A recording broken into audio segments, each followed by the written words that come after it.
তৈরি হয়েছে। এবার জুলাই সনদ নিয়ে ওনাদের যে দ্বিচারিতা, এটা তো অলরেডি অনেকগুলো বিষয় দ্বারা ওনারা বলেছেন যে ওনারা আসলে জুলাই সনদে স্বাক্ষর করছে নির্বাচনের জন্য। মানে একটা দল তার পেটের ক্ষুধা, ক্ষমতার ক্ষুধাটা কত বেশি হলে এই ধরনের দ্বিচারিতা একটা কাজ একটা রাষ্ট্রের সাথে, জনগণের সাথে করতে পারে, যে আমরা জুলাই সনদে স্বাক্ষর করেছি যাতে নির্বাচনটা পিছিয়ে না যায়, আমাদের ক্ষমতাটা যেন পিছিয়ে না যায়। তো এখন এই যে আলোচনাটা, জুলাই মাসে তো এই আলোচনাগুলো বেশি হওয়ার কথা ছিল, ওনারা টোটালি এই দৃষ্টিগুলোকে ভিন্ন একটি খাতে নিয়ে যাওয়ার জন্য যেটা করলেন যে বেরোবির কথা উনি বলেছেন। বেরোবিতে ছাত্র শিবিরের জুলাই নিয়ে একটা প্রোগ্রাম ছিল। আপনি জুলাইয়ের প্রোগ্রাম তো নিজে করতেছেন না, ছাত্র দলের কোনো কর্মসূচি তো নাই, ছাত্র শিবির কর্মসূচি পালন করছে, আপনি সেখানে বাধা দিতে গেছেন। বাধা দেওয়ার পরে সেখান থেকে আপনারা চলে আসছেন, এটাকে ইস্যু ক্রিয়েট করে আপনি কি করলেন? এই জুলাইতে ছাত্র দলের কোনো প্রোগ্রাম ছিল না? এটা উনি উত্তর দেখ, আমার জানার মতে কোনো প্রোগ্রাম ছিল না। ওনাদের ছিল এই যে গতকালকে যেটা হেলমেট পরে হচ্ছে সবাই আক্রমণ করবে, হল দখল করবে, এই কর্মসূচিটা ছিল এবং এটা 4 আগস্টের জন্য ওনারা অপেক্ষা করছিল। আমি একটু যদি শেষ করতে দিন আমাকে।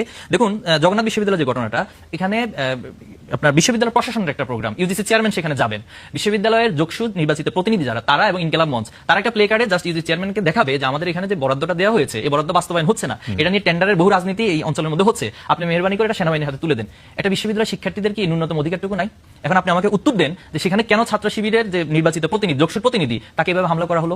এরপরে দেখেন তাকে আপনি পিটিয়ে বের করে দিচ্ছেন। আমি এখানে স্টার নিউজের একটা যদি দেখাই, আপনাদের একটা আমার সোশ্যাল মিডিয়াতে চোখে পড়েছে, আপনারা লিখেছেন কি সেখানে তাকে পিটিয়ে বের করা হচ্ছে, এরপরে লিখেছেন যে তাকে ক্যাম্পাস থেকে বের করে দেওয়ার অভিযোগ। স্টার নিউজ এই নিউজটা করেছেন, এটা আপনিও যদি সুযোগ থাকে পক্ষ থেকে উত্তরটা দিবেন।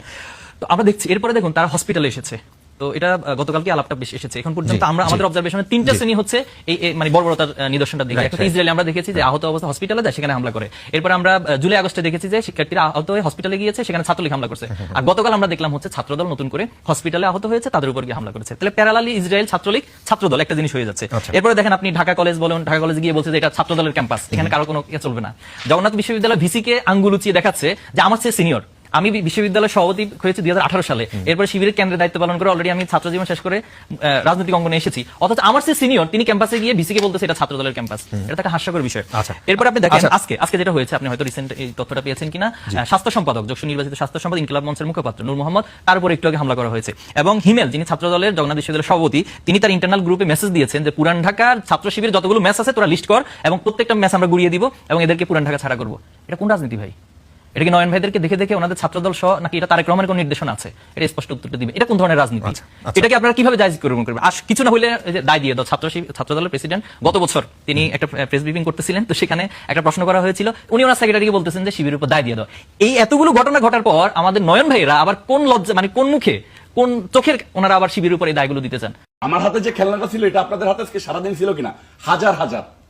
দেখুন নয়ন ভাই, আমরা ভেবেছিলাম যে আপনি তারেক রহমান গাড়ির পিছনে দৌড়ান, এটা ঠিক আছে, আপনার দলীয় লিডার, প্লিজ বলতে দেন, প্লিজ ভাই বলতে তো হবে। আপা বলতেছিলেন, দেখলাম সেম কাইন্ড, আমি ভাবছিলাম হয়তো আমার একটা প্রশ্ন ছিল যে আমার হাতে যে খেলনা, আপনি নোট নেন, আপনি নোট নিয়ে আমার কথা উত্তর দিবেন। হ্যাঁ, আপনার খেলনা না অস্ত্র সেটা উত্তর দিবেন। আমার কাছে এখানে ভিডিও আছে এবং হচ্ছে ছবি আছে। হাসিনা যে কাজগুলো করতো সেটা এখন আমরা বিএনপির মাঝে দেখছি।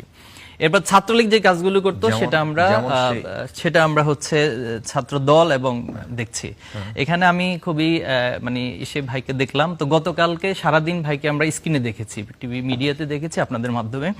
তো সেখানে দেখেছি ভাই হেলমেট পরে, তো হেলমেট পরিহিত অবস্থায় হাতে অস্ত্র নিয়ে তিনি লিড দিচ্ছেন এবং কিছু কিছু জায়গায় তিনি পুলিশ, ওটাকে কি বলে যে GA5 নাকি বলে এগুলো, আজকে যেটা আপনারা খেলনা, না আজকে যেটা সারা বাংলাদেশের শিবির হাতে নিয়েছিল ওইটা। আচ্ছা আপনার বাসায় যদি খেলনা হয়ে থাকে তাহলে তো আমি খেলনার কথা, আচ্ছা ঠিক আছে, যে ভাই হচ্ছে কিছু খেলনা নিয়ে শহীদ মিনারের প্রোগ্রাম, আমি যদি একটু আপনাদেরকে দেখাই, এই যে এখানে একটা বড় খেলনা হাতে আছে, এটা সবুজ কালারের খেলনা এবং হেলমেট পরিহিত অবস্থায় আছে। এরপরে হচ্ছে আপনাদের হাতে ছিল না, আমাদের হাতে না, এটা আমরা গণমাধ্যম ছিল, এই অস্ত্রগুলো আপনাদের হাতে ছিল। দেখুন নয়ন ভাই, জিজ্ঞেস করতে ছিল কিনা, আমার হাতে যে খেলনাটা ছিল এটা আপনাদের হাতে আজকে সারাদিন ছিল কিনা? হাজার হাজার। দেখুন নয়ন ভাই, আমরা ভেবেছিলাম যে আপনি তারেক রহমান গাড়ির পিছনে দৌড়ান, এটা ঠিক আছে, আপনার দলীয় লিডার, প্লিজ বলতে দেন, প্লিজ ভাই বলতে তো হবে। আপা বলতেছিলেন, দেখলাম সেম কাইন্ড, আমি ভাবছিলাম হয়তো আমার একটা প্রশ্ন ছিল যে আমার হাতে যে খেলনা, আপনি নোট নেন, আপনি নোট নিয়ে আমার কথা উত্তর দিবেন। হ্যাঁ, আপনার খেলনা না অস্ত্র সেটা উত্তর দিবেন। আমার কাছে এখানে ভিডিও আছে এবং হচ্ছে ছবি আছে, আমি দেখাচ্ছি। এরপরে হচ্ছে যেটা দেখলাম যে উনি ঢাকা আলিয়াতেও দৌড়াচ্ছেন।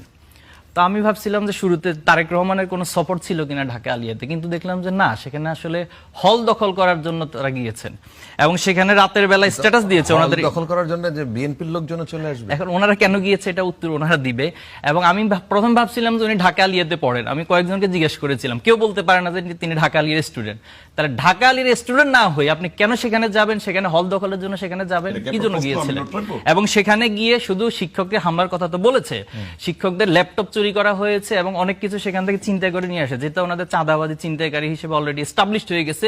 ঠিক একই নমুনাগুলো দেখাচ্ছেন।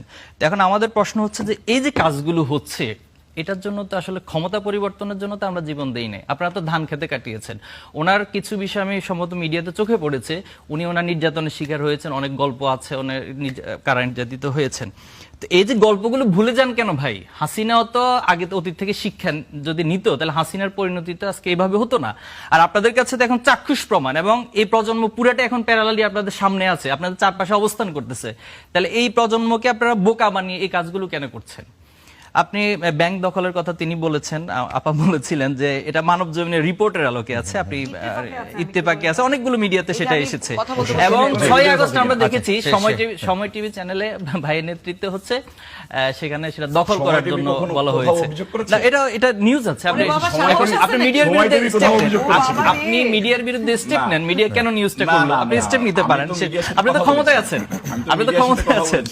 তো এই যে পেটের ক্ষুধা দীর্ঘদিন আসলে ওই যে বলে না তখন তো যে ক্ষমতা আমরা ছিলাম না, খাওয়া আপনারা দাওয়া ছিলেন। যাদের অভ্যাস, এখন দীর্ঘদিন 15 বছর যে না খেয়ে থাকার অবস্থা, আমার কাছে মনে হচ্ছে পুরাটাই হচ্ছে প্র্যাকটিক্যাল একটা আপনাদেরকেও রূপ বলতে পারি। আমরা দেখতে পাচ্ছি। তো এই জায়গায় এসে জুলাই আমরা কিছুটা আহত হই, এবং আমার কাছে মনে হয় যে এটার একটা সংশোধন প্রয়োজন। আর যদি সংশোধন না হয় তাহলে জুলাই আগস্টের যে প্রজন্ম আছে তারা আসলে তাদের করণীয় ঠিক করে নেবে। আচ্ছা।